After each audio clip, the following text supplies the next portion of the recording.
একবার আর দুইবার না, বহুবার আমি এই সুযোগ পাইয়াও গুনাহ করি নাই। 9 বছরের বালক ডাক দিয়া কয়, আমি চ্যালেঞ্জ দিয়া গেলাম, আপনি বিনা হিসাবে জান্নাতি।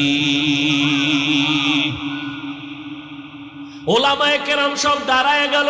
এই বালক, আমরা সব আলেম ওলামারা এই সিদ্ধান্ত দিতে পারি নাই কে জান্নাতি কে জাহান্নামী। 9 বছরের বালক, তুমি কেমনে বলেছো বাদশা হারুন রশিদ জান্নাতি?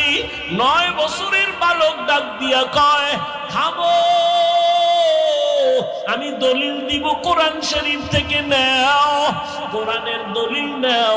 আল্লাহ কোরআনে ওয়াদা করেছেন, ওয়া আম্মা মান খাফা মাকামা রাব্বিহি ওয়া নাহান নাফসা আনিল হাওয়া ফাইন্নাল জান্নাতা হিয়াল মাওয়া। যারা আল্লাহর আদালতে হিসাবের ভয়ে